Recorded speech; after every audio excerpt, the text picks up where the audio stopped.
Hello everyone, welcome back to your own channel Scientia। हाँ जी, ਜਿਵੇਂ ਤੁਹਾਨੂੰ ਪਤਾ ਹੈ ਕੱਲ ਪੀਟੈਟ ਦਾ ਐਗਜ਼ਾਮ ਹੈ ਤਾਂ ਆਪਾਂ ਪੀਟੈਟ ਦੇ ਐਗਜ਼ਾਮ ਦੀ ਪ੍ਰੀਪਰੇਸ਼ਨ ਕਰਦੇ ਹੋਏ ਜੋ MCQ ਦੀ ਸੀਰੀਜ਼ ਸਟਾਰਟ ਕੀਤੀ ਹੈ ਉਸ ਨੂੰ ਹੀ ਕੰਟੀਨਿਊ ਕਰਾਂਗੇ। ਅੱਜ ਕੁਝ ਕੁਐਸਚਨਸ ਕਰਾਂਗੇ ਜੋ ਬਹੁਤ ਇੰਪੋਰਟੈਂਟ ਹੋਣਗੇ ਤੁਹਾਡੇ ਐਗਜ਼ਾਮ ਦੇ ਲਈ। ਕਲੀਅਰ? ਤਾਂ ਜਿਨ੍ਹਾਂ ਨੇ ਵੀ ਕੱਲ ਪੀਟੈਟ ਦਾ ਐਗਜ਼ਾਮ ਦੇਣਾ ਉਹਨਾਂ ਨੂੰ ਜ਼ਰੂਰ ਸ਼ੇਅਰ ਕਰਿਓ ਸੋ ਦੈਟ ਜੋ ਲਾਸਟ ਮੂਮੈਂਟ 'ਤੇ ਜੋ ਪ੍ਰੀਪਰੇਸ਼ਨ ਹੈ ਉਹ ਵੀ ਕਰ ਪਾਣ। ਕਲੀਅਰ? ਤਾਂ ਅੱਜ ਆਪਾਂ ਸਟਾਰਟ ਕਰਦੇ ਹਾਂ ਆਪਣੇ MCQs ਦੀ ਸੀਰੀਜ਼ ਨੂੰ। ਹਾਂਜੀ,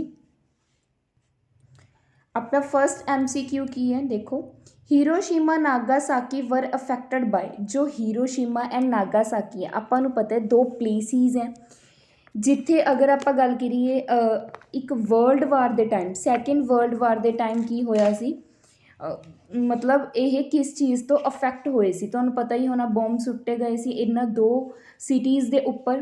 तो वो किहड़े सी ऑप्शनस देखो न्यूक्लीयर बॉम्ब, हाइड्रोजन बॉम्ब, सी है एटम बॉम्ब या डी है वोल्कैनोस। तो अगर इन्होंने ऑप्शनस की गल करिए तो इस क्वेश्चन का राइट आंसर की ऑप्शन सी किहड़े बॉम्ब सीगे वो अपने को एटम बॉम्ब सी। तो इस क्वेश्चन का राइट आंसर की हो गया ऑप्शन सी, जिस दे विच अगर आप गल करिए वर्ल्ड वार सैकेंड दे विच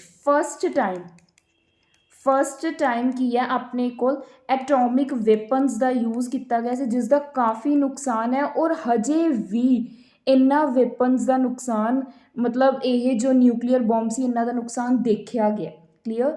हजे भी जो उत्थे दे बच्चे हैं वो प्रॉपर वे दे विच की है अगर आप गल करिए बर्थ नहीं होंदा उन्हां दा कोई ना कोई जो अगर आप गल कर लीए बॉडी पार्ट है उस ते अफेक्ट हजे भी देखा जाता है। क्लीयर? तो यही की है इस क्वेश्चन का right answer option C. Next आप गल करेंगे सैकेंड ऑप्शन क्वेश्चन की, the river Ganga is polluted mainly by. जो रिवर गंगा है वो किस दे द्वारा पोल्यूट की जाती है मतलब मेनली पूछा गया तो मेन क्योंकि कितनी तो हर चीज़ के द्वारा जाती है। ऑप्शन ए है सीवेज, ऑप्शन बी है इंडस्ट्रीयल वेस्ट, ऑप्शन सी है एसिड रेन या ऑप्शन डी है गारबेज। देखो मेनली पूछा गया तो देखो जो रिवर गंगा अपन पता किन्नी पोल्यूटेड हो चुकी है तो ये मेन रीजन की है उसका इंडस्ट्रीयल वेस्ट है। तो इस क्वेश्चन का राइट आंसर क्या ऑप्शन बी नियर अबाउट 75% की है उस दे विच की है अनट्रीटेड डिस्चार्ज होंदा वेस्ट जो की है थ्रो की जाती है जिस दे करके जो गंगा रिवर का पानी है वो अशुद्ध हो रहा है। इस तरीके नाल नहीं कि हुण प्योरिटी नहीं रही, नहीं इस तरीके नाल ही मतलब गंदा हो रहा है, पोल्यूटेड हो रहा है, प्रदूषित हो रहा है। क्लीयर? समझ आया? नैक्सट आप गल करांगे थर्ड क्वेश्चन की, ozone is called as protective layer which protect us from. कहते जो ओजोन लेयर है अपनी ओजोन लेयर है अगर आप गल करिए एटमोसफेयर की लेयर्स के विचकार एक ओजोन लेयर भी पाई जाती है स्थिथोसफेयर के उपर। तो इस वो अपन एक प्रोटैक्टिव लेयर है प्रोटैक्ट करती है तो किस तो प्रोटैक्ट करती है UV rays, infrared rays, sun rays या both A and B. Confuse करने बोथ ए एंड बी दिता है बट जो ओजोन लेयर है अपन यूवी रेज तो प्रोटैक्ट करती है, अल्ट्रा वायलट रेज तो जो अपनी हार्मफुल है अपने लिए अपनी स्किन के लिए जिस दे नाल काफ़ी सारी डिसीज़ फैलदियां ने। अल्ट्रा वायलट रेज बहुत हार्मफुल ने। क्लीयर? ओजोन लेयर करके ही अपना अर्थ ते लाइफ पॉसिबल है। नैक्सट आप गल करेंगे फोर्थ क्वेश्चन की, throat patients effect more by which type of pollution. जो कहते गले दियाँ बीमारियां होंदियां ने थ्रोट दियाँ कहते वो किस पोल्यूशन द्वारा किया परसन इफेक्ट होंदा है, नॉइस, एयर, वाटर, सोयल। तो अगर आप इस क्वेश्चन की गल करिए तो सब तो ज़्यादा एंबीएंट जो एयर होंदी है हवा होंदी है उस दे द्वारा की है थ्रोट पेशेंट्स अफेक्ट होंदे ने। क्लीयर? तो अगर आप गल करिए ये की आ जो फाइन डस्ट पार्टिकल्स आ जाएंगे, ओजोन आ जूगी, कुछ इदा के पार्टिकल्स आते हैं जो इंपैक्ट करते हैं अपने थ्रोट को। क्लीयर? तो option B is right answer. Next आप गल करेंगे फिफ्थ क्वेश्चन की, which of the following is non biodegradable. PTET के आया हुआ है क्वेश्चन। ऑप्शंस की दी हैं plastic and pesticides, wastage of human and animals, arsenic, सीसा, aluminium, uranium and nuclear waste. तो देखो नॉन बायोडिग्रेडेबल होंगे की है, नॉन बायोडिग्रेडेबल पोल्यूटेंट्स का मतलब है वो पोल्यूटेंट्स जो बायोडिग्रेडेबल ना हो सकन। क्लीयर? ਮੀਨਸ ਅਗਰ ਆਪਾਂ ਗੱਲ ਕਰੀਏ ਉਹ ਆਪਾਂ ਉਹਨਾਂ ਨੂੰ ਕਹਿ ਸਕਦੇ ਹਾਂ ਜਿਵੇਂ ਜੋ ਕੀ ਹੈ ਜਿਨ੍ਹਾਂ ਨੂੰ ਆਪਾਂ ਵਨਸ ਯੂਜ਼ ਕਰ ਸਕਦੇ ਹਾਂ, ਕੰਜ਼ਰਵ ਕਰਨਾ ਪੈਂਦਾ ਪ੍ਰੋਪਰਲੀ, ਉਹਨਾਂ ਨੂੰ ਆਪਾਂ ਕੀ ਕਹਿ ਦਿੰਦੇ ਹਾਂ, ਨੋਨ ਬਾਇਓਡੀਗ੍ਰੇਡੇਬਲ। ਬਾਇਓਡੀਗ੍ਰੇਡੇਬਲ ਕੀ ਹੁੰਦਾ, ਜੋ ਡੀਗ੍ਰੀਏਡ ਹੋ ਜਾਣ, ਠੀਕ ਹੈ, ਕਿਸ ਦੇ ਦੁਆਰਾ, ਕੋਈ ਬੈਕਟੀਰੀਆ ਦੇ ਦੁਆਰਾ, ਉਸ ਨੂੰ ਬਾਇਓਡੀਗ੍ਰੇਡੇਬਲ ਕਹਿ ਸਕਦੇ ਹਾਂ। ਕਲੀਅਰ। ਤਾਂ ਜੋ ਵੀ ਆਪਣੇ ਕੋਲ ਹਿਊਮਨ ਵੇਸਟ ਵਗੈਰਾ ਹੁੰਦਾ ਜਾਂ ਐਨੀਮਲ ਵੇਸਟ ਹੈ, ਇਹ ਬਾਇਓਡੀਗ੍ਰੇਡੇਬਲ ਹੁੰਦਾ, ਤਾਂ ਇਹ ਆਪਸ਼ਨ ਕੱਟ ਗਈ। ਇਸ ਤੋਂ ਇਲਾਵਾ ਅਗਰ ਮੈਂ ਗੱਲ ਕਰਾਂ ਨੋਨ ਬਾਇਓਡੀਗ੍ਰੇਡੇਬਲ, ਇਹਦੇ ਵਿੱਚ ਕੀ ਆ ਜਾਂਦਾ, ਜਿਵੇਂ ਪਲਾਸਟਿਕਸ, ਪੈਸਟੀਸਾਈਡਸ, ਇਹ ਸਾਰਾ ਕੁਝ ਇਸ ਦੇ ਵਿੱਚ ਆ ਜਾਂਦਾ। ਇਸ ਤੋਂ ਇਲਾਵਾ ਅਗਰ ਮੈਂ ਗੱਲ ਕਰਾਂ ਐਲੂਮੀਨੀਅਮ, ਇਹ ਵੀ, ਤਾਂ ਇਸ ਦੇ ਨਾ ਤਿੰਨੇ ਆਪਸ਼ਨ ਸਹੀ ਨੇ, ACD ਮੇਰੇ ਅਕੋਰਡਿੰਗ। ਬਟ ਹੁਣ ਅਗਰ ਆਪਾਂ ਗੱਲ ਕਰੀਏ ਕਰੈਕਟ ਆਪਸ਼ਨ 'ਤੇ ਜਾਈਏ ਤਾਂ ਆਪਾਂ A ਲਾ ਕੇ ਆਵਾਂਗੇ ਫਸਟ ਆਪਸ਼ਨ ਨੂੰ। ਪਲਾਸਟਿਕ ਐਂਡ ਪੈਸਟੀਸਾਈਡਸ ਵੀ ਕੀ ਹੁੰਦੇ ਆ, ਨੋਨ ਬਾਇਓਡੀਗ੍ਰੇਡੇਬਲ ਪੋਲਿਊਟੈਂਟਸ ਹੁੰਦੇ ਆ। ਕਲੀਅਰ। ਤਾਂ ਤੁਸੀਂ A ਆਪਸ਼ਨ ਨੂੰ ਰਾਈਟ ਕਰੋਗੇ। ਨੈਕਸਟ ਆਪਾਂ ਗੱਲ ਕਰਾਂਗੇ 6th ਕੁਐਸਚਨ ਦੀ। What should be the noise level. Noise level ਕਿੰਨਾ ਹੋਣਾ ਚਾਹੀਦਾ ਜੋ ਮਤਲਬ ਆਪਾਂ ਹੀਅਰ ਕਰ ਸਕੀਏ, ਜਿਸ ਨੂੰ ਆਪਾਂ ਕੀ ਸੁਣ ਸਕੀਏ, ਉਸ ਨੂੰ ਨੋਇਸ ਲੈਵਲ ਬੋਲਿਆ ਜਾਂਦਾ। 0 to 100 ਡੈਸੀਬਲ, 0 to 50, 0 to 120 ਜਾਂ 0 to 200। ਤਾਂ ਇਸ ਕੁਐਸਚਨ ਦਾ ਰਾਈਟ ਆਂਸਰ ਕੀ ਹੈ, 0 to 120 ਡੈਸੀਬਲ, ਆਪਸ਼ਨ ਸੀ। ਕਿਉਂਕਿ 120 ਡੈਸੀਬਲ ਤੋਂ ਉੱਪਰਲੀ ਸਾਊਂਡ ਆਪਾਂ ਨਹੀਂ ਸੁਣ ਸਕਾਂਗੇ, ਉਹ ਲਾਊਡ ਨੋਇਸ ਹੋ ਜੂਗੀ। ਕਲੀਅਰ, ਲਾਊਡ ਹੋ ਜੂਗੀ, ਜੋ ਹਾਰਮਫੁਲ ਹੈ ਆਪਣੇ ਈਅਰਸ ਦੇ ਲਈ ਵੀ। ਠੀਕ ਹੈ ਜੀ, ਕਲੀਅਰ ਹੋਇਆ 6th ਕੁਐਸਚਨ। ਨੈਕਸਟ ਬਿਲਕੁਲ ਸਿੰਪਲ ਜਿਹਾ ਕੁਐਸਚਨ ਹੈ 7th question, the unit of voices. ਜੋ ਵੋਇਸ ਹੈ ਜਾਂ ਨੋਇਸ ਹੈ, ਇਸ ਦੀ ਯੂਨਿਟ ਕੀ ਹੈ, ਸੇਮ ਯੂਨਿਟਸ ਹੁੰਦੀਆਂ ਨੇ, ਤਾਂ ਕਨਫਿਊਜ਼ ਨਹੀਂ ਹੋਣਾ। ਆਪਸ਼ਨ ਦੇਖ ਲਓ, decibel, hearts, what and ampere. ਦੇਖੋ ਐਂਪੀਅਰ ਕਿਸ ਦੀ ਹੁੰਦੀ ਹੈ, ਕਰੰਟ ਦੀ, ਇਸ ਲਈ ਤੁਹਾਨੂੰ ਸਾਰੀਆਂ ਚੀਜ਼ਾਂ ਪਤਾ ਹੋਣੀਆਂ ਚਾਹੀਦੀਆਂ। ਹਾਰਟਸ ਕਿਸ ਦੀ ਹੁੰਦੀ ਹੈ, ਫ੍ਰੀਕੁਐਂਸੀ ਨੂੰ ਮੇਜ਼ਰ ਕਰਦੇ ਹਾਂ ਆਪਾਂ। ਕਲੀਅਰ, ਜਾਂ ਵੇਵ ਲੈਂਥ ਨੂੰ ਕਹਿ ਸਕਦੇ ਹੋ। ਵਾਟ ਕਿਸ ਦੀ ਹੁੰਦੀ ਹੈ, ਤੁਸੀਂ ਮੈਨੂੰ ਉਸ 'ਚ ਦੱਸੋਗੇ, ਕਮੈਂਟ ਬਾਕਸ ਦੇ ਵਿੱਚ ਦੱਸੋਗੇ। ਐਂਡ ਇਸ ਕੁਐਸਚਨ ਦਾ ਰਾਈਟ ਆਂਸਰ ਕੀ ਹੋ ਗਿਆ, decibel, option A is correct answer. Clear. Decibel ਦੇ ਵਿੱਚ ਮੇਜ਼ਰ ਕਰਦਾ, ਦੇਖੋ ਡੈਸੀਬਲ ਲਿਖਿਆ DB, D ਹਮੇਸ਼ਾ ਕੈਪੀਟਲ, B ਹਮੇਸ਼ਾ ਸਮੌਲ, ਇਸ ਤਰੀਕੇ ਨਾਲ ਲਿਖਿਆ ਜਾਂਦਾ, ਕਈ ਵਾਰ ਕੁਐਸਚਨ ਬਣ ਜਾਂਦਾ। ਨੈਕਸਟ ਗੱਲ ਕਰਾਂਗੇ 8th ਕੁਐਸਚਨ ਦੀ। Ganga river is also a carrier of dash waste. ਜੋ ਗੰਗਾ ਰਿਵਰ ਹੈ ਉਹ ਕਿਸ ਤਰੀਕੇ ਦਾ ਵੇਸਟ ਆਪਣੇ ਨਾਲ ਲੈ ਕੇ ਚੱਲਦੇ ਆ, domestic, agriculture, industrial, all of these. ਹਰ ਤਰੀਕੇ ਦਾ ਵੇਸਟ ਅੱਜ ਕੱਲ੍ਹ ਕੀ ਹੈ ਆਪਣੀ ਗੰਗਾ ਰਿਵਰ ਦੇ ਵਿੱਚ ਪਾਇਆ ਜਾਣ ਲੱਗ ਪਿਆ। ਮਤਲਬ ਕਾਫੀ ਸਾਰਾ ਪੋਲਿਊਸ਼ਨ ਹੋ ਗਿਆ, ਪੋਲਿਊਟਡ ਹੋ ਗਈ, ਮਤਲਬ ਹਰ ਤਰੀਕੇ ਦਾ ਵੇਸਟ ਹੁੰਦਾ। ਡੋਮੈਸਟਿਕ ਵੇਸਟ ਵੀ ਹੁੰਦਾ, ਐਗਰੀਕਲਚਰ ਵੀ ਹੁੰਦਾ, ਇੰਡਸਟਰੀਅਲ ਵੇਸਟ ਤਾਂ ਹੁੰਦਾ ਹੀ ਹੁੰਦਾ। ਤਾਂ ਇਸ ਦਾ ਰਾਈਟ ਆਂਸਰ ਕੀ ਹੋ ਜਾਊਗਾ, option D is right, all of these. Clear, ਹਰ ਤਰੀਕੇ ਦਾ ਡਿਸਚਾਰਜ ਗੰਗਾ ਰਿਵਰ ਦੇ ਵਿੱਚ ਪਾਇਆ ਜਾਂਦਾ। ਨੈਕਸਟ ਆਪਾਂ ਗੱਲ ਕਰਾਂਗੇ 9th ਕੁਐਸਚਨ ਦੀ। Which one of the following tree has a medical value. ਇਹਨਾਂ ਦੇ ਵਿੱਚੋਂ ਜੋ ਕਿਹੜਾ ਪਲਾਂਟ ਹੈ ਜਿਸ ਦੀ ਆਪਣੇ ਕੋਲ, ਕਿਹੜਾ ਟਰੀ ਹੈ ਜਿਸ ਦੀ ਕੀ ਹੈ ਮੈਡੀਕਲ ਵੈਲਿਊ ਹੈ, ਮਤਲਬ ਜਿਸ ਤੋਂ ਮੈਡੀਸਿਨਸ ਬਣਾਈਆਂ ਜਾਂਦੀਆਂ ਨੇ। ਨੀਮ, ਓਕ, ਪਾਈਨ, ਦੇਵਦਰ। ਦੇਖੋ ਇਹ ਸਾਰੇ ਕੀ ਨੇ, ਆਪਣੇ ਕੋਲ ਟਰੀਜ਼ ਨੇ। ਤਾਂ ਜੋ ਅਗਰ ਆਪਾਂ ਗੱਲ ਕਰੀਏ, ਤੁਹਾਨੂੰ ਪਤਾ ਹੋਣਾ, ਅਗਰ ਆਪਾਂ ਗੱਲ ਕਰੀਏ ਨੀਮ ਦੀ, ਤਾਂ ਇਸ ਨੂੰ ਆਪਾਂ ਕਿਸ ਤਰੀਕੇ ਨਾਲ ਯੂਜ਼ ਕਰਦੇ ਹਾਂ, ਐਜ਼ ਅ ਮੈਡੀਕਲ ਦੇ ਫਾਰਮ ਦੇ ਵਿੱਚ ਕੀ ਹੈ ਯੂਜ਼ ਕੀਤਾ ਜਾਂਦਾ। ਤਾਂ ਇਸ ਕੁਐਸਚਨ ਦਾ ਰਾਈਟ ਆਂਸਰ ਕੀ ਆ ਗਿਆ, option A, as a medical. ਇਹਦੀਆਂ ਬਹੁਤ ਸਾਰੀ, ਇਸ ਤੋਂ ਆਪਾਂ ਐਂਟੀ ਫੰਗਲ, ਐਂਟੀ ਵਾਇਰਲ, ਬਹੁਤ ਸਾਰੇ ਤਰੀਕੇ ਦੀਆਂ ਕੀ ਬਣਾ ਲੈਂਦੇ ਹਾਂ, ਦਵਾਈ ਬਣਾ ਲੈਂਦੇ ਹਾਂ। ਇਹ ਜਿਹਦਾ ਨੀਮ ਕੀ ਹੈ, ਜਿਵੇਂ ਸਕਿਨ ਡਿਸੀਜ਼ਿਜ਼ ਹੋ ਗਈਆਂ, ਜਾਂ ਆਪਣੇ ਕੋਲ ਇਨਫੈਕਟਡ ਬਰਨਸ ਹੋ ਗਏ, ਅਲਸਰਸ ਹੋ ਗਏ, ਇਹਨਾਂ ਸਾਰੀਆਂ ਚੀਜ਼ਾਂ ਦਾ ਕੀ ਹੈ ਆਪਣੇ ਕੋਲ ਇਲਾਜ ਨੀਮ ਦੇ ਪੱਤੇ ਕਰਦੇ ਨੇ। ਤਾਂ ਇਸ ਕੁਐਸਚਨ ਦਾ ਰਾਈਟ ਆਂਸਰ ਕੀ ਹੋ ਗਿਆ, ਆਪਸ਼ਨ A। ਕਲੀਅਰ। ਨੈਕਸਟ ਆਪਾਂ ਗੱਲ ਕਰਾਂਗੇ 10th ਕੁਐਸਚਨ ਦੀ। ਹਾਂਜੀ, 10th ਆਪਾਂ ਨੂੰ ਕੀ ਹੈ, ਵੈਲਿਊ ਦਿੱਤੀ ਹੋਈ ਹੈ, sine I by sine R is equal to C by V। ਕਹਿੰਦੇ ਇਸ ਨੂੰ ਕੀ ਕਿਹਾ ਜਾਂਦਾ ਹੈ, ਇਹ ਕਿਹੜਾ ਲਾ ਹੈ, ਇਹ ਤੁਹਾਨੂੰ ਹੁਣ ਪਤਾ ਹੋਣਾ ਚਾਹੀਦਾ। ਹਾਈਗਨਸ ਲਾ, ਸਨੈਲਸ ਲਾ, ਨਿਊਟਨਸ ਲਾ, ਐਂਡ ਇਸ ਤੋਂ ਇਲਾਵਾ ਅਗਰ ਆਪਾਂ ਗੱਲ ਕਰੀਏ ਨਨ ਆਫ ਦੀਸ। ਕਿਹੜਾ ਆਪਸ਼ਨ ਹੈ, ਨਨ ਆਫ ਦੀਸ, ਕਿ ਇਹਨਾਂ ਦੇ ਵਿੱਚੋਂ ਕੋਈ ਵੀ ਨਹੀਂ। ਤਾਂ ਦੇਖੋ ਅਗਰ ਮੈਂ ਇਹਨਾਂ ਕੁਐਸਚਨਸ ਦੀ ਗੱਲ ਕਰਾਂ ਤਾਂ ਆਪਾਂ ਨੂੰ ਹੁਣ ਲਾ ਹਰ ਪਤਾ ਹੋਣਾ ਚਾਹੀਦਾ, ਰਿਫਲੈਕਸ਼ਨ ਲਾ, ਰਿਫਰੈਕਟਡ ਲਾ। ਹਾਂਜੀ, ਤਾਂ ਇਸੇ ਤਰੀਕੇ ਨਾਲ ਇਹ ਆਪਣੇ ਕੋਲ ਕੀ ਹੈ, ਸਨੈਲਸ ਲਾ। ਤਾਂ ਇਸ ਦਾ ਰਾਈਟ ਆਂਸਰ ਆਪਸ਼ਨ B ਹੋ ਗਿਆ। ਦੇਖੋ ਜੋ ਸਨੈਲਸ ਲਾ ਹੈ ਆਪਾਂ ਨੂੰ ਕੀ ਮਤਲਬ ਕੀ ਐਕਸਪਲੇਨ ਕਰਦਾ, ਇਹ ਆਪਾਂ ਨੂੰ ਡਿਸਕ੍ਰਾਈਬ ਕਰਦਾ ਰੀਫਰੈਕਸ਼ਨ, ਮਤਲਬ ਦੋ ਮੀਡੀਅਮਸ ਦੇ ਵਿੱਚ जो रीफ्रैक्शन होंदी है उसनू की करदा एक्सप्लेन करदा स्नैल्स ला। इस तो अलावा अगर आप गल करिए इंडैक्स ऑफ रिफ्रैक्शन भी बोल सकते जिहदे विच की हो जांदा आपां नू साइन एंगल दे दो साइन एंगल ने, एक की आपां नू इंसीडेंट एंगल है, सैकेंड वन अपने को रिफ्रैक्टेड एंगल है।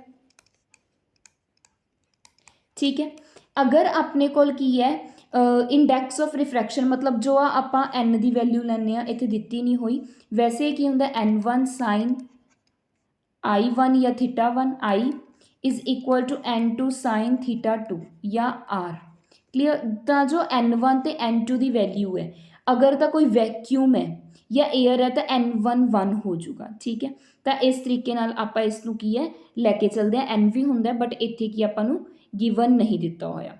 क्लीयर है जी, उम्मीद है तुहानू समझ आ चुकी है कि किस ते डिपेंड करता है, रिफ्रैक्शन ते की करता है डिपेंड करता है। ये आपां नू रिलेशन दिंदा किसदा, एंगल ऑफ इंसीडेंट ते एंगल ऑफ रीफ्रैक्शन का, बट अलग अलग मीडियम दे विच। क्लीयर, समझ आया। नैक्सट आपां गल करते हैं 11th क्वेश्चन की कि 11th क्वेश्चन की है this converts plane wave wait plane wave front into converging spherical wave front. कहते इन्हों के विचों केड़ा अपने कोल की है मतलब मिरर है या लेंस है जो की करता है कन्वर्ट करता है वेव फ्रंट नू किस दे विच कन्वर्जिंग स्फेरिकल वेव फ्रंट दे विच। तो अगर आप गल करिए इस क्वेश्चन का राइट आंसर की अपने को convex lens option C is correct. जो कन्वैक्स लेंस है देखो इस तरीके नाल हुंदा अपने को कन्वैक्स लेंस, सेंटर थिकर तो जो एजिज होंगे उतो थिनर होंगे। ठीक है, जो इंसीडेंट रेज आंदियां ने काफ़ी सारी रेज आईयां इंसीडेंट रेज, ये की करदियां ने प्रिंसीपल एक्सिस ते की करदियां ने एक मतलब रिफ्रैक्ट हो जांदियां ने, इत्थों मुड़नगियां एक पॉइंट ते की हो जाएंगियां रिफ्रैक्ट हो जाएंगियां। मैं कोशिश करती हूँ बनाने की। ठीक है, सिमिलरली इत्थे मतलब एक पॉइंट थी तो इसनों आपां की कह दिंदे फोकल पॉइंट कह दिंदे। ठीक है, तो सिमिलरली जो प्लेन वेव फ्रंट है वो इंसीडेंट होंगे जो कन्वैक्स लेंस से, तो वह लाइट नू की कर दिंदा रिफ्रैक्ट कर दिंदा। कित्थे रिफ्रैक्ट करदा है, टुवार्ड अ पॉइंट, एक पॉइंट ते कित्थे फोकल प्लेन दे एक पॉइंट ते की कर दिंदा रिफ्रैक्ट कर दिंदा, मतलब की कर दिंदा कन्वर्ज कर दिंदा, जिसनों आपां स्फीरिकल कन्वर्ज भी बोल दिंदे आ। क्लीयर, तो इस क्वेश्चन का राइट आंसर की हो गया कन्वैक्स लेंस। क्लीयर, उम्मीद है तुहानू समझ आ चुकिया होना। हाँ जी, 11 क्वेश्चन क्लीयर। नैक्सट आप गल करांगे 12th क्वेश्चन की। 12th क्वेश्चन की अपने को the velocity of water waves in shallow water region. जो शैलो वाटर रीजन होंगे ਉਹਦੇ ਵਿੱਚ पानी की वेव वेलोसिटी ऑफ वेव की होंगी है, लैस मोर कॉन्सटेंट रही है या जीरो हो जाती है। देखो अगर आप गल करिए जो शैलो वाटर है, शैलो वाटर अपन मैंशन किया होया, इस दे विच ना जो डैप्थ होंगी है वो लैस होंगी है, डूंघाई घट होंगी है। डूंघाई घट होने की वजह के नाल इहदे ते प्रैशर भी घट हो गया, डूंघाई घट है तो अपने को प्रैशर की हो गया लैस हो गया। हुण जिथे प्रैशर लैस होगा उत्थे वेलोसिटी भी की होगी घट जूगी। तो इस क्वेश्चन का राइट आंसर की हो गया ऑप्शन ए, तो पानी की वेलोसिटी भी की हो जूगी घट जूगी। क्लीयर, उम्मीद है समझ आ चुके हैं 12 क्वेश्चन तुहानू। नैक्सट आप गल करांगे 13 क्वेश्चन की। हाँ जी, 13 क्वेश्चन की है if you observe the bottom of the cooking vessel getting blackened in a gas और kerosene stove it means that पीटेट च आया होया। पीटेट वाले हर क्वेश्चन इंपॉर्टेंट है तुहाडे लई। तो देखो कहते अगर मैं की करदी हाँ एक कुकिंग वैसल लिया होया उन्होंने काला हो जाता है नीचे तो ਜਦੋਂ ਉਹਨੂੰ मैं गैस या कैरोसिन स्टोर ਤੇ की करदी ਹਾਂ बर्न करदी ਹਾਂ मतलब उस खाना पकानी है। की कारण हो सकता है, stove is defected and should be इतने पता नहीं की वर्ड है रीजन ले लिया वेट करो डिस्पोज्ड ऑफ। कहते किस दी वजह नाल हो सकता है जो अपने कोल की है स्टोव है डिफेक्टेड है इसकी वजह के नाल, या एयर होल आर ब्लॉकड जो वो एयर होल ने वो ब्लॉक हो चुके हैं तो वो करके इनकंप्लीट कंबशन है प्रॉपर वे दे विच कंबशन नहीं हो रही फ्यूल की, या burning of fuel always produce a black जो आप फ्यूल में बर्न करते हैं तो ब्लैक सबसटांस ही प्रोड्यूस करता है जो कुकिंग वैसल्स से इकट्ठा हो जाता है। डी ऑप्शन की है there is some problems with the cooking vessels should be change. कहते कुकिंग के जोड़े भांडे है उन्होंने वैसल्स है उन्होंने ही कोई ना कोई प्रॉब्लम है ਤਾਂ ਇਹ ਤਾਂ ਬਿਲਕੁਲ ਗਲਤ ਹੈ, ਉਹਨਾਂ ਦੇ ਵਿੱਚ ਕੋਈ ਪ੍ਰੋਬਲਮ ਨਹੀਂ ਹੁੰਦੀ ਹੈਗੀ। ਠੀਕ ਹੈ, ਫਸਟ ਵੀ ਗਲਤ ਹੈ ਕਿ ਸਟੋਵ ਵੀ ਡਿਫੈਕਟਡ ਹੈ। ਤਾਂ ਇਸ ਕੁਐਸਚਨ ਦਾ ਰਾਈਟ ਆਨਸਰ ਆਪਸ਼ਨ ਬੀ ਆਏਗਾ। ਜੋ ਏਅਰ ਹੋਲਸ ਹੈ ਉਹ ਕਈ ਵਾਰ ਬਲੋਕ ਹੋ ਜਾਂਦੇ ਹੈ, ਜਿਹਦੇ ਨਾਲ ਜੋ ਫਿਊਲ ਉਹਦੇ ਵਿੱਚ ਪ੍ਰੈਜ਼ੈਂਟ ਹੈ ਉਹਦੀ ਕੰਪਲੀਟ ਕੰਬਸ਼ਨ ਨਹੀਂ ਹੋ ਪਾਉਂਦੀ ਅਤੇ ਉਹ ਬਲੈਕ ਕਰ ਦਿੰਦੀ ਹੈ ਕਿਸ ਨੂੰ, ਵੈਸਲਸ ਨੂੰ। ਕਲੀਅਰ, ਸਮਝ ਆਇਆ। ਨੈਕਸਟ ਆਪਾਂ ਕੁਐਸਚਨ ਕਰਦੇ ਹਾਂ 14। A cart is of moving 500 kg, mass ਕਿੰਨਾ ਦਿੱਤਾ ਹੋਇਆ 500 kilogram, is pulled by a horse, ਇੱਕ ਘੋੜੇ ਦੁਆਰਾ ਕੀ ਖਿੱਚਿਆ ਜਾ ਰਿਹਾ। ਕਾਟ ਦਾ ਪਤਾ ਹੁੰਦਾ ਬੱਗੀ ਨੂੰ ਬੋਲਦੇ ਆ। ਐਂਡ ਐਕਸਲੇਸ਼ਨ ਪ੍ਰੋਡਿਊਸ, ਐਕਸਲੇਸ਼ਨ ਕਿੰਨੀ ਆ ਆਪਣੇ ਕੋਲ 4 ਮੀਟਰ ਪਰ ਸੈਕਿੰਡ। ਫੋਰਸ ਪਤਾ ਕਰਨੀ ਆ, ਫੋਰਸ ਦਾ ਫਾਰਮੂਲਾ ਕੀ ਹੁੰਦਾ MA, M ਕਿੰਨੀ ਆ ਆਪਣੇ ਕੋਲ 500 ਐਂਡ ਐਕਸਲੇਸ਼ਨ ਕਿੰਨੀ ਹੈ 4, 5 4 20, ਪਿੱਛੇ 2 ਕੀ ਆ ਗਈਆਂ 0, ਕਿੰਨਾ ਬਣ ਗਿਆ 2000 ਨਿਊਟਨ, ਕਿਉਂਕਿ ਫੋਰਸ ਦੀ ਯੂਨਿਟ ਕੀ ਹੁੰਦੀ ਹੈ ਨਿਊਟਨ। ਤਾਂ ਇਸ ਕੁਐਸਚਨ ਦਾ ਰਾਈਟ ਆਨਸਰ ਕੀ ਆ ਗਿਆ ਆਪਸ਼ਨ ਏ। ਦੇਖੋ ਕਿੰਨਾ ਸਿੰਪਲ ਜਿਹਾ ਕੁਐਸਚਨ ਐਜ਼ ਅ ਨੂਮੈਰੀਕਲ ਆਇਆ ਹੋਇਆ। ਕਲੀਅਰ। ਨੈਕਸਟ ਆਪਾਂ ਗੱਲ ਕਰਾਂਗੇ 15 ਕੁਐਸਚਨ ਦੀ। 15 ਕੁਐਸਚਨ ਦੇਖੋ ਕੀ ਹੈ, ਸਪੀਡ ਆਫ ਬੁਲੇਟ ਆਫ ਮਾਸ ਕਿੰਨਾ ਆਪਣੇ ਕੋਲ ਦਿੱਤਾ ਹੋਇਆ 20 ਗ੍ਰਾਮ, ਕਨਾਈਟਿਕ ਐਨਰਜੀ ਕਿੰਨੀ ਆਪਣੇ ਕੋਲ 1.6 ਕਿਲੋ ਜੂਲ। ਕੀ ਪਤਾ ਕਰਨੀ ਹੈ, ਸਪੀਡ ਪਤਾ ਕਰਨੀ ਹੈ। ਕਨਾਈਟਿਕ ਐਨਰਜੀ ਦਾ ਫਾਰਮੂਲਾ ਹਾਫ mv², ਜੋ ਕਿੰਨੀ ਹੈ 1.6 kg।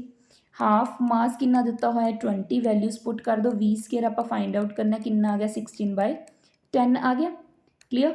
ਤਾਂ ਅਗਰ ਆਪਾਂ ਗੱਲ ਕਰੀਏ, ਕਟਿੰਗ ਕਰ ਦਿਓ ਪਹਿਲਾਂ 2 ਦੀ 16 ਨਾਲ ਕੀ 10 ਇੱਦਾਂ ਹੀ ਰੱਖ ਲਓ, ਅਗਲੇ ਪੇਜ ਤੇ ਸੋਲਵ ਕਰਦੇ 1/2 ਇੰਟੂ 20 ਇੰਟੂ v² ਕਿੰਨਾ 1.6, v² ਇੱਧਰ ਰੱਖ ਲਓ ਕਿੰਨਾ ਆ ਗਿਆ 1.6 ਇੰਟੂ 2 ਡਿਵਾਈਡਡ ਬਾਈ 20, ਨੀਚੇ ਕੀ ਆ ਗਈ ਇੱਕ 0 ਹੋਰ ਆ ਗਈ। ਕਲੀਅਰ। 16 2 32, ਠੀਕ ਹੈ ਜੀ। ਨੀਚੇ ਆਪਣੇ ਕੋਲ ਕਿੰਨਾ ਹੈ 200। ਅਗਰ ਆਪਾਂ ਗੱਲ ਕਰੀਏ ਇਹਨੂੰ ਕੱਟ ਕਰ ਦਈਏ, 2 ਦੇ ਟੇਬਲ 'ਤੇ ਹੀ ਕੱਟ ਕਰਤਾ, ਕਿੰਨਾ ਆ ਗਿਆ 16 ਆ ਗਿਆ। ਨੀਚੇ ਕਿੰਨਾ ਰਹਿ ਗਿਆ ਆਪਣੇ ਕੋਲ 100, ਕਿੰਨਾ ਆ ਗਿਆ 0.16 ਆ ਗਿਆ। ਕਲੀਅਰ।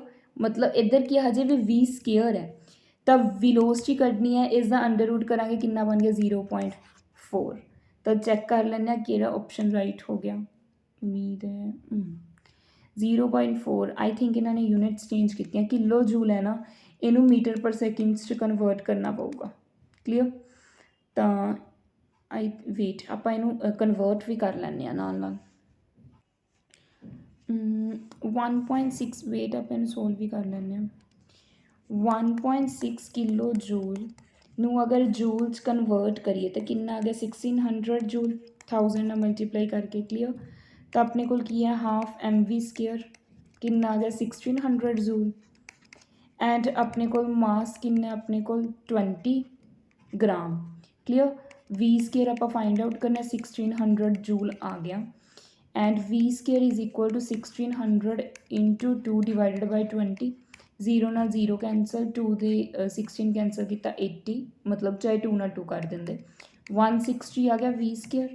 ਦੈਨ v ਕਿੰਨਾ ਆਊਗਾ ਆਪਣੇ ਕੋਲ 16 ਦਾ ਅੰਡਰ ਰੂਟ ਹੋ ਗਿਆ 4, ਬਟ ਇਹ ਕਰੈਕਟ ਨਹੀਂ ਆਊਗਾ, ਹਜੇ ਵੀ ਕੋਈ ਗੜਬੜ ਆਈ ਥਿੰਕ। ਵੇਟ, ਅਗਰ ਆਪਾਂ ਮਾਸ ਵੀ ਚੇਂਜ, ਠੀਕ ਪਤਾ ਨਹੀਂ ਕੀ ਗਲਤੀ ਹੋ ਰਹੀ ਹੈ, ਵੇਟ ਕਰ ਲੈਂਦੇ ਆਪਾਂ ਇੱਕ just a second. I think mass ਨੂੰ ਵੀ ਚੇਂਜ ਕਰਨਾ ਪਊਗਾ। ਮਾਸ ਆਪਣੇ ਕੋਲ 20 ਗ੍ਰਾਮ ਹੈ ਨਾ, ਅਗਰ ਇਸ ਨੂੰ ਕਿਲੋਗ੍ਰਾਮ ਦੇ ਵਿੱਚ ਕਨਵਰਟ ਕਰੀਏ ਕਿੰਨਾ ਆ ਗਿਆ 0.02, ਹਾਂਜੀ kg। ਕਲੀਅਰ। ਤਾਂ ਇੱਥੇ ਅਗਰ ਆਪਾਂ ਗੱਲ ਕਰੀਏ 0.0 ਵੇਟ 0.02 kg ਆ ਗਿਆ ਆਪਣੇ ਕੋਲ। ਵੇਟ ਦੇਖੋ ਕਈ ਵਾਰ ਨਾ ਐਵੇਂ ਸਮ ਆਪਣੇ ਕੋਲ ਉਹ ਹੋ ਜਾਂਦੇ ਆ, ਆਉਂਦੇ ਹੋਏ ਵੀ ਕਨਫਿਊਜ਼ ਹੋ ਜਾਂਦੇ ਆਪਾਂ। ਹੁਣ ਦੇਖੀਏ v² ਕਿੰਨਾ ਆ ਗਿਆ 1600 ਇੰਟੂ 2, ਨੀਚੇ ਕੀ ਆ ਗਿਆ 2, ਉੱਪਰ ਚਲੇ ਗਏ 2 zeros, 2 ਨਾਲ 2 ਕੈਂਸਲ, ਕਿੰਨਾ ਆ ਗਿਆ 4, v² v ਕਿੰਨਾ ਆ ਗਿਆ 16 ਦਾ 4 ਐਂਡ 4 0 ਹੈ ਤਾਂ 2 zeros ਆ ਗਿਆ 400। ਆਪਸ਼ਨਸ ਚੈੱਕ ਕਰ ਲਈਏ ਇੱਕ ਵਾਰ, ਵੇਟ ਕਰੋ। ਹਾਂਜੀ, ਇਸ ਕੁਐਸਚਨ ਦਾ ਰਾਈਟ ਆਨਸਰ ਹੈ ਬੀ, ਸ਼ੁਕਰ ਹੈ ਹੋ ਗਿਆ। क्लीयर, एक बार तुसी रीचैक कर लियो। ठीक है जी, नैक्सट आप गल करते हैं 16 क्वेश्चन की। 16 की अपने को, when the speed of an object is double than its kinetic energy. कहते अगर मैं स्पीड नू की करदा डबल करदा तो उसकी कनाइटिक एनर्जी की होएगी। ठीक है, हुण ऑप्शनस चैक कर लैंने। स्पीड की अपने को डबल, तो कनाइटिक एनर्जी दसनी है अपने। स्पीड की होंदी है v, इनू की कर दो डबल, तो कनाइटिक एनर्जी दसनी है 1/2m, 2 का डबल की हो गया 4v², 2 नाल की हो गया, चाहे इनू यही रहन दो, हाफ mv², बाहर की निकल गया 4 आ गया। ठीक है, यही की होंगी है कनाइटिक एनर्जी, तो कनाइटिक एनर्जी की होगी 4 टाइम्स होगी। क्लीयर, तो इस क्वेश्चन का राइट आंसर आप चैक कर लें, ऑप्शन डी बिल्कुल सही है, 4 टाइम्स। इस तो बाद अगर मैं गल करा 17 क्वेश्चन की, 17 की है, विच of the following is मयर्ड in joule. कहते इन्हों के किहड़ी चीज़ की है जूल दे विच की है मयर की जाती है, work, energy, both A and B या डी पावर। तो both A and B, work नू भी आप जूल च मयर करते हैं एंड एनर्जी नू भी, तो इस क्वेश्चन का राइट आंसर ऑप्शन सी आ गया। Next 18 question, which when work is done on a body energy is. कहते जदों भी वर्क किसी भी बॉडी ते किया जाता है तो एनर्जी की होंगी है, रिलीज़ होंगी है, या एनर्जी कंज्यूम होंगी है, कंज्यूम का मतलब गेन, या सेम रही है, या फिर अगर आप गल करिए वैनिश टू एल टुगैदर, मतलब सारी खत्म हो जाती है। तो बॉडी की करती है एनर्जी नू गेन करती है, कंज्यूम का मतलब गेन करना। क्लीयर, जदों भी आप की करते हैं वर्क नू किया जाता है, एनर्जी दो फॉर्म के स्टोर होंगी, अपन पता पोटैंशियल एनर्जी एंड कैनाइटिक एनर्जी, दो फॉर्म्स के एनर्जी की हो जाती है, स्टोर हो जाती है। तो इस क्वेश्चन का राइट आंसर क्या गया, ऑप्शन बी बिल्कुल करैक्ट आंसर है। नैक्सट आप गल करा 19 क्वेश्चन की। 2 मासिज है अपने को ऑफ 5 ग्राम, 5 ग्राम मास है अपने को, एंड सैकेंड वन की है 10 ग्राम। इस तो बाद की पूछा गया अपने को, with equal kinetic energy move कर रहे हैं, रेशो ऑफ देयर वेलोसिटीज़, इन्हों के वेलोसिटीज़ की अपने की निकालनी है, रेशो निकालनी है। क्लीयर, देखो हुण आप इसनूं सॉल्व करते हैं कि अपने को किनाइटिक एनर्जी दो दित्तियां हुई ने, किनाइटिक एनर्जी 1 लै लो एंड किनाइटिक एनर्जी 2 लै लो, इन्हों की रेशो निकालनी है हाफ mv²। मास अलग अलग m1 m2 लै लो, वेलोसिटीज़ की अपने रेशो निकालनी है। वैल्यूज़ पुट कर दो, हाफ नाल हाफ कैंसल, m1 कितना दिता है 5 ग्राम एंड v1 का स्केयर आ गया, एंड नैक्सट मास 2 कितना सी 10 ग्राम, v2 का की आ गया स्केयर। किनाइटिक एनर्जी अपने इन्हों की रेशो तो निकालनी ही है। ठीक है, वेलोसिटीज़ की रेशो निकालनी है, इन्होंने कैंसल करा कितना आ गया 1/2, v1 का स्केयर, v2 का स्केयर कितना आ गया 2/1 आ गया, उस साइड लै गए। ठीक है जी, क्योंकि किनाइटिक एनर्जी यही दी हुई ने। तो इस तो बाद आप की करा हुण इत्थे की अगर होल स्केयर करदा मैं, तो इस साइड भी की हो जूगा 1/2 हो जूगा, समझ गए। अगर मैं इस साइड की करदा होल स्केयर, ठीक है, v1 v2 का की करता अपने होल स्केयर करता। हुण देखो अगर यदा होल स्केयर है इधर जाके 1/2 आ जूगा, तो होल स्केयर की हो गया अपने को कैंसल हो गया, तो अपने को की आ गया 2/1 दी की आ गई अपने को 1/2 आ गया। क्लीयर, यही चीज़ सी अपने को। तो इस क्वेश्चन का राइट आंसर क्या हो गया, √2:1। आप ऑप्शन चेक कर लें कि बनती है अपने को, option D is right answer. Clear, next आप गल करा 20th क्वेश्चन की, वेट करो, हाँ जी 20th क्वेश्चन की है, inertia is property of matter, inertia is a type of force, the speed of an object none of the above. Inertia की होंगी अपने को प्रॉपर्टी ऑफ मैटर। तो इस क्वेश्चन का राइट आंसर की हो गया ऑप्शन ए, जो किस ते डिपेंड करती है, मास ते डिपेंड करती है किसी भी ऑब्जैक्ट ते। ठीक है, तो उसनों आप की कह दें इनर्शिया कह दें। ठीक है जी, ये कोई मोशन नहीं होंदा। अगर A and B two bodies हैं जिदा मास कि 10 kg एंड 75 kg रिस्पैक्टिवली, तो इनर्शिया क्यों दोनों का सेम, बी का ज़्यादा ए का ज़्यादा, या फिर दोनों का both will have more inertia, या दोनों का ज़्यादा, ये तो कोई ऑप्शन ही नहीं बनी। ठीक है जी, सेम इनर्शिया तो होएगा नहीं। इनर्शिया देखो एक मोशन नहीं है, इनर्शिया की कंटेन करता है, मतलब ये किस ते डिपेंड करता है, मास ते डिपेंड करता है। जिन्ना ज़्यादा मास होगा high the mass and speed ਓਨਾ ਜ਼ਿਆਦਾ ਕੀ ਹੋਊਗਾ, ਇਨਰਸ਼ੀਆ ਜ਼ਿਆਦਾ ਹੋਊਗਾ। ਜਿੰਨੀ ਜ਼ਿਆਦਾ ਮਾਸ ਓਨਾ ਜ਼ਿਆਦਾ ਇਨਰਸ਼ੀਆ। ਤਾਂ ਮਾਸ ਜ਼ਿਆਦਾ ਕਿਹਦਾ, ਬੀ ਦਾ, ਤਾਂ ਬੀ ਦਾ ਹੀ ਕੀ ਹੋਊਗਾ, ਇਨਰਸ਼ੀਆ ਜ਼ਿਆਦਾ। ਤਾਂ ਇਸ ਕੁਐਸਚਨ ਦਾ ਰਾਈਟ ਆਨਸਰ ਵੀ ਕੀ ਆ ਗਿਆ, ਆਪਸ਼ਨ ਬੀ ਆ ਗਿਆ, ਕਿਉਂਕਿ ਜਿਸ ਦਾ ਜਿੰਨਾ ਜ਼ਿਆਦਾ ਇਨਰਸ਼ੀਆ ਓਨਾ ਜ਼ਿਆਦਾ ਕੀ ਹੋਊਗਾ, ਸੋਰੀ ਜਿੰਨਾ ਜ਼ਿਆਦਾ ਮਾਸ ਓਨਾ ਜ਼ਿਆਦਾ ਇਨਰਸ਼ੀਆ ਹੋਊਗਾ। ਕਲੀਅਰ। ਨੈਕਸਟ ਆਪਾਂ ਗੱਲ ਕਰਦੇ ਹਾਂ 22 ਕੁਐਸਚਨ ਦੀ। The resultant of the balance forces, ਜੋ ਬੈਲੈਂਸ ਫੋਰਸਿਸ ਹੁੰਦੀਆਂ ਨੇ ਉਹਨਾਂ ਦਾ ਰਿਜ਼ਲਟੈਂਟ ਕੀ ਹੁੰਦਾ।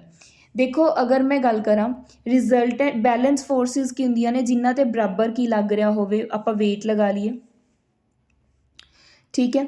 ਜਾਂ ਫਿਰ ਅਗਰ ਆਪਾਂ ਗੱਲ ਕਰੀਏ ਬਰਾਬਰ, ਜਦੋਂ ਦੋ ਚੀਜ਼ਾਂ ਇਕੁਅਲ ਹੋ ਜਾਣ ਉਹਨਾਂ ਨੂੰ ਆਪਾਂ ਕੀ ਕਹਿ ਸਕਦੇ ਹਾਂ, ਮਤਲਬ ਵੀ ਬੈਲੈਂਸ ਫੋਰਸਿਸ। ਤਾਂ ਜਦੋਂ ਦੋਨੋਂ ਚੀਜ਼ਾਂ, ਹੁਣ ਇੱਧਰੋਂ ਵੀ 5 kg ਲੱਗ ਰਿਹਾ ਵੇਟ, ਇੱਧਰੋਂ ਵੀ 5 kg, ਦੋਨੇ ਕੀ ਨੇ, ਇਕੁਅਲ ਨੇ ਨਾ। ਤਾਂ ਜਦੋਂ ਬੈਲੈਂਸ ਫੋਰਸਿਸ ਲੱਗਣ, ਬਰਾਬਰ ਫੋਰਸਿਸ ਲੱਗਣ, ਤਾਂ ਆਪਣੇ ਕੋਲ ਰਿਜ਼ਲਟੈਂਟ ਕੀ ਹੋ ਜਾਂਦਾ, ਇਕੁਅਲ ਟੂ 0 ਹੋ ਜਾਂਦਾ। ਤਾਂ ਇਸ ਕੁਐਸਚਨ ਦਾ ਰਾਈਟ ਆਨਸਰ ਕੀ ਆ ਗਿਆ, ਆਪਸ਼ਨ ਬੀ। ਉਮੀਦ ਹੈ ਤੁਹਾਨੂੰ ਸਮਝ ਆ ਚੁੱਕਿਆ, ਠੀਕ ਹੈ। ਤਾਂ resultant of balance forces is equal to 0। Next ਆਪਾਂ 23rd ਕੁਐਸਚਨ ਕਰਾਂਗੇ। The physical quantity which is measure of inertia. Inertia ਨੂੰ ਕੌਣ ਮਾਪਦਾ, ਆਪਾਂ ਅਗਰ ਆਪਾਂ ਗੱਲ ਕਰੀਏ ਡੈਂਸਿਟੀ, ਵੇਟ, ਫੋਰਸ ਐਂਡ ਆਪਣੇ ਕੋਲ ਕੀ ਹੈ, ਮਾਸ। ਤਾਂ ਇਸ ਕੁਐਸਚਨ ਦਾ ਰਾਈਟ ਆਨਸਰ ਆਪਸ਼ਨ ਡੀ ਮਾਸ ਹੈ, ਕਿਉਂਕਿ ਇਹ ਪ੍ਰੋਪਰਟੀ ਆਫ ਮੈਟਰ ਹੈ। ਕਲੀਅਰ। ਨੈਕਸਟ 24th ਕੁਐਸਚਨ ਦੀ ਗੱਲ ਕਰਾਂਗੇ। ਰਿਲੇਸ਼ਨਸ਼ਿਪ ਬਿਟਵੀਨ ਜੀ ਐਂਡ ਜੀ, ਇਹ ਤੁਸੀਂ ਨਿਕਾਲ ਵੀ ਸਕਦੇ ਹੋ। ਕੀ ਹੁੰਦਾ, ਜੀ ਇਜ਼ ਇਕੁਅਲ ਟੂ ਜੀ ਐਮ ਬਾਈ ਆਰ ਸਕੇਅਰ। ਤਾਂ ਇਸ ਕੁਐਸਚਨ ਦਾ ਰਾਈਟ ਆਨਸਰ ਕੀ ਹੋ ਗਿਆ, ਆਪਸ਼ਨ ਸੀ। ਇਹ ਕੀ ਆਪਣੇ ਕੋਲ ਗ੍ਰੈਵਿਟੀ ਹੈ, ਗ੍ਰੈਵਿਟੇਸ਼ਨਲ ਕਾਂਸਟੈਂਟ ਹੈ, mass of an object, distance between the two object. Clear. Next ਕੀ ਹੈ 25th, ਮਾਸ ਆਫ ਦ ਅਰਥ ਇਜ਼। ਅਰਥ ਦਾ ਮਾਸ ਕਿੰਨਾ ਹੁੰਦਾ, ਦੇਖੋ 6 × 10⁻24 kg। ਤਾਂ ਅਗਰ ਆਪਾਂ ਗੱਲ ਕਰੀਏ ਇੰਨਾ ਹੀ ਕੀ ਹੁੰਦਾ ਆਪਣੇ ਕੋਲ ਮਾਸ ਹੁੰਦਾ ਅਰਥ ਦਾ। ਤਾਂ ਇਹ ਤੁਸੀਂ ਕੀ ਹੈ ਧਿਆਨ ਦੇ ਵਿੱਚ ਰੱਖਣਾ। ਇਸ ਕੁਐਸਚਨ ਦਾ ਰਾਈਟ ਆਨਸਰ ਕੀ ਹੋਊਗਾ, ਆਪਸ਼ਨ ਏ। ਦੇਖੋ ਪਿੱਛੇ ਯੂਨਿਟਸ ਵਧੀਆਂ ਤਾਂ ਇੱਕ ਕਨਫਿਊਜ਼ ਨਹੀਂ ਹੋਣਾ, ਕਿਲੋਗ੍ਰਾਮ ਦੇ ਵਿੱਚ ਹੁੰਦਾ। ਨੈਕਸਟ ਕੀ ਆਪਣੇ ਕੋਲ 26th ਕੁਐਸਚਨ। 26th ਕੀ ਕਹਿੰਦਾ ਆਪਾਂ ਨੂੰ, ਦ ਵੈਲਿਊ ਆਫ ਜੀ ਜੀ ਦੀ ਵੈਲਿਊ ਕੀ ਹੁੰਦੀ ਹੈ, ਨਿਕਾਲ ਵੀ ਸਕਦੇ ਹੋ ਤੁਸੀਂ, ਕਿੰਨੀ ਹੁੰਦੀ ਹੈ 9.8 ਮੀਟਰ ਪਰ ਸੈਕਿੰਡ ਸਕੇਅਰ। ਤਾਂ ਇਸ ਕੁਐਸਚਨ ਦਾ ਰਾਈਟ ਆਨਸਰ ਕੀ ਹੋ ਗਿਆ ਆਪਣੇ ਕੋਲ, option C is correct. Next 27 ਕੀ ਹੈ, ਰੇਡੀਅਸ ਆਫ ਅਰਥ ਕੀ, ਅਰਥ ਦਾ ਰੇਡੀਅਸ ਕਿੰਨਾ ਹੁੰਦਾ। ਦੇਖੋ ਅਗਰ ਮੈਂ ਅਰਥ ਦੇ ਰੇਡੀਅਸ ਦੀ ਗੱਲ ਕਰਾਂ ਕਿੰਨਾ ਹੁੰਦਾ, 6.4 × 10⁻6 ਮੀਟਰ ਹੁੰਦਾ, ਠੀਕ ਹੈ। ਅਗਰ ਕਿਲੋਮੀਟਰ ਦੇ ਵਿੱਚ ਦਿੱਤਾ ਤਾਂ ਤੁਸੀਂ ਕਨਵਰਟ ਕਰ ਸਕਦੇ ਹੋ, ਈਜ਼ਲੀ ਕਨਵਰਟ ਕਰ ਸਕਦੇ ਹੋ। ਤਾਂ ਇਸ ਕੁਐਸਚਨ ਦਾ ਰਾਈਟ ਆਨਸਰ ਕੀ ਆ ਜਾਊਗਾ ਆਪਣੇ ਕੋਲ, ਆਪਸ਼ਨ ਏ। ਦੇਖੋ ਸੇਮ ਆਪਸ਼ਨ ਹੈ ਏ ਵੀ ਕੋਈ ਵੀ, ਬਟ ਪ੍ਰਾਇਓਰਿਟੀ ਫਸਟ ਨੂੰ ਹੀ ਦੇਣੀ ਹੋ ਹਮੇਸ਼ਾ, ਅਗਰ ਇੱਦਾਂ ਦੀਆਂ ਆਪਸ਼ਨਸ ਆ ਜਾਣ ਐਗਜ਼ਾਮ 'ਚ। ਕਲੀਅਰ ਹੈ ਜੀ। ਨੈਕਸਟ 28 ਕੁਐਸਚਨ ਦੇਖਦੇ ਹਾਂ। The sun, moon and all the object shining in the night sky, ਉਹਨੂੰ ਆਪਾਂ ਕੀ ਕਹਿ ਦਿੰਦੇ ਹਾਂ, ਜਿੰਨੀਆਂ ਵੀ ਬੋਡੀਜ਼ ਚਮਕਦੀਆਂ ਨੇ, ਜੋ ਕੀ ਕਰਦੀਆਂ ਨੇ, ਸ਼ਾਈਨ ਕਰਦੀਆਂ ਨੇ, ਉਹਨਾਂ ਨੂੰ ਕੀ ਕਿਹਾ ਜਾਂਦਾ, ਕੈਲਸਟੀਅਲ ਬੋਡੀਜ਼, ਜਾਂ ਫਿਰ ਸ਼ਾਈਨਿੰਗ ਸੈਟੇਲਾਈਟਸ, ਜਾਂ ਐਸਟਰੋਲੋਜੀਕਲ ਸੈਟੇਲਾਈਟਸ, ਜਾਂ ਫਿਰ ਸ਼ਾਈਨਿੰਗ ਅਰਥ। ਦੇਖੋ ਸ਼ਾਈਨਿੰਗ ਅਰਥ ਤਾਂ ਬਿਲਕੁਲ ਗਲਤ ਹੈ, ਤਾਂ ਉਹਨਾਂ ਨੂੰ ਆਪਾਂ ਸ਼ਾਈਨਿੰਗ ਅਰਥ ਨਹੀਂ ਕਹਿ ਸਕਦੇ, ਐਸਟਰੋਲੋਜੀਕਲ ਸੈਟੇਲਾਈਟਸ ਵੀ ਨਹੀਂ ਕਹਿ ਸਕਦੇ, ਸ਼ਾਈਨਿੰਗ ਸੈਟੇਲਾਈਟਸ ਵੀ ਨਹੀਂ ਕਹਿ ਸਕਦੇ। ਉਹਨਾਂ ਨੂੰ ਕੈਲਸਟੀਅਲ ਬੋਡੀਜ਼ ਕਿਹਾ ਜਾਂਦਾ, ਮਤਲਬ ਸੋਰੀ ਕੈਲਸਟੀਅਲ ਬੋਡੀ ਜੋ ਸ਼ਾਈਨ ਕਰਦੀਆਂ ਨੇ ਉਹਨਾਂ ਨੂੰ ਸਟਾਰਸ ਵੀ ਕਿਹਾ ਜਾਂਦਾ। ਕੀ ਕਿਹਾ ਜਾਂਦਾ, ਸਟਾਰਸ। ਤਾਂ ਤੁਹਾਨੂੰ ਸਟਾਰਸ ਆਪਸ਼ਨ 'ਚ ਨਹੀਂ ਹੈਗਾ। ਕਲੀਅਰ। ਤਾਂ ਤੁਸੀਂ ਕੀ ਕਰੋਗੇ, ਕੈਲਸਟੀਅਲ ਕਹਿ ਸਕਦੇ ਹੋ। ਕਲੀਅਰ। ਠੀਕ ਹੈ, ਕੈਲਸੀਅਲ ਬੋਡੀ ਕਹਿ ਸਕਦੇ ਹੋ। ਨੈਕਸਟ 29th ਕੁਐਸਚਨ ਕੀ ਹੈ, ਅਰਥ has dash types of motion. ਅਰਥ ਦਾ ਕਿੰਨੇ ਤਰ੍ਹਾਂ ਦਾ ਮੋਸ਼ਨ ਹੁੰਦਾ, 3 1 2 5। ਤਾਂ 2 ਤਰ੍ਹਾਂ ਦਾ ਮੋਸ਼ਨ ਹੁੰਦਾ, ਇੱਕ ਤਾਂ ਉਹ ਆਪਣੀ ਐਕਸਿਸ 'ਤੇ ਘੁੰਮਦਾ ਐਂਡ ਇੱਕ ਉਹ ਕੀ ਹੈ ਸਨ ਦੇ ਅਰਾਊਂਡ ਘੁੰਮਦਾ। ਤਾਂ ਇਸ ਕੁਐਸਚਨ ਦਾ ਰਾਈਟ ਆਨਸਰ ਆਪਸ਼ਨ ਸੀ ਹੋ ਗਿਆ, ਇਸ ਦਾ ਆਪਸ਼ਨ ਏ ਹੋ ਗਿਆ। ਨੈਕਸਟ 30th ਕੁਐਸਚਨ ਦੇਖੋ, ਮੂਵਮੈਂਟ ਆਫ ਅਰਥ ਔਨ ਇਟਸ ਐਕਸਿਸ। ਇਹ ਕਨਫਿਊਜ਼ ਵਾਲਾ ਕੁਐਸਚਨ ਹੈ, ਕਨਫਿਊਜ਼ ਨਹੀਂ ਹੋਣਾ, ਠੀਕ ਹੈ। ਤੁਹਾਨੂੰ ਔਰਬਿਟ ਸਨ ਦੇ ਅਰਾਊਂਡ ਵੀ ਪੁੱਛ ਸਕਦੇ ਆ, ਜਾਂ ਤੁਹਾਨੂੰ ਕੀ ਪੁੱਛ ਸਕਦੇ ਆ, ਆਪਣੀ ਐਕਸਿਸ 'ਤੇ ਵੀ ਪੁੱਛ ਸਕਦੇ ਆ, ਔਰ ਇਹ ਬੱਚਿਆਂ ਨੂੰ ਬਹੁਤ ਕਨਫਿਊਜ਼ ਕਰਦਾ। ਤਾਂ ਜੋ ਮੂਵਮੈਂਟ ਆਫ ਅਰਥ ਹੈ ਆਪਣੀ ਐਕਸਿਸ 'ਤੇ, ਉਸ ਨੂੰ ਆਪਾਂ ਕੀ ਕਹਿ ਦਿੰਦੇ ਹਾਂ, ਮਤਲਬ ਉਹਨੂੰ ਕੀ ਕਿਹਾ ਜਾਂਦਾ ਹੈ, ਰੈਵੋਲਿਊਸ਼ਨ, ਰੋਟੇਸ਼ਨ, ਸਾਈਕਲ ਜਾਂ ਰੈਜ਼ੋਲਿਊਸ਼ਨ। ਤਾਂ ਜਦੋਂ ਆਪਣੀ ਐਕਸਿਸ 'ਤੇ ਘੁੰਮਦਾ ਉਹਨੂੰ ਰੋਟੇਸ਼ਨ ਕਿਹਾ ਜਾਂਦਾ ਹੈ। ਔਨ ਇਟਸ ਐਕਸਿਸ ਹੈ ਤਾਂ ਆਪਸ਼ਨ ਬੀ ਕੀ ਹੋ ਗਿਆ ਰਾਈਟ ਆਨਸਰ। ਅਗਰ ਪੁੱਛ ਲੈਣ ਸਨ ਦੇ ਅਰਾਊਂਡ ਤਾਂ ਉਸਨੂੰ ਰੈਵੋਲਿਊਸ਼ਨ ਕਿਹਾ ਜਾਂਦਾ ਹੈ, ਰੈਵੋਲਿਊਸ਼ਨ। ਕਲੀਅਰ, ਮਤਲਬ ਜੋ ਫਿਕਸਡ ਔਰਬਿਟ 'ਚ ਘੁੰਮਦਾ ਹੈ। ਕਲੀਅਰ, ਤਾਂ ਇਸ ਦਾ ਆਪਸ਼ਨ ਬੀ ਰਾਈਟ ਆਨਸਰ ਹੋਊਗਾ। ਉਮੀਦ ਹੈ 30th ਦੇ 30th ਕੁਐਸਚਨ ਤੁਹਾਨੂੰ ਸਮਝ ਆ ਚੁੱਕੇ ਹੈ। ਆਲ ਦਾ ਵੈਰੀ ਬੈਸਟ ਜਿਨ੍ਹਾਂ ਦਾ ਵੀ ਕੱਲ੍ਹ PTET ਦਾ ਐਗਜ਼ਾਮ ਹੈ, ਠੀਕ ਹੈ ਜੀ। ਧਿਆਨ ਨਾਲ ਕਰਕੇ ਆਈਓ, ਆਰਾਮ ਨਾਲ ਹੋ ਜਾਊਗਾ ਤੁਹਾਡਾ। ਐਂਡ ਅਗਰ ਆਪਾਂ ਗੱਲ ਕਰੀਏ, ਵੀਡੀਓ ਨੂੰ ਲਾਈਕ ਸ਼ੇਅਰ ਜ਼ਰੂਰ ਕਰ ਦਿਓ ਆਪਣੇ ਫਰੈਂਡਸ ਦੇ ਨਾਲ, ਜੋ ਵੀ ਕੱਲ੍ਹ ਐਗਜ਼ਾਮਸ ਦੇਣ ਜਾ ਰਹੇ ਹੈ PTET ਦਾ ਪੇਪਰ 1 ਐਂਡ 2 ਕੋਈ ਵੀ, ਤਾਂ ਜ਼ਰੂਰ ਸ਼ੇਅਰ ਕਰਿਓ, ਕਈ ਵਾਰ ਕੁਐਸਚਨ ਬਣ ਜਾਂਦਾ ਹੈ। Thank you so much, thank you.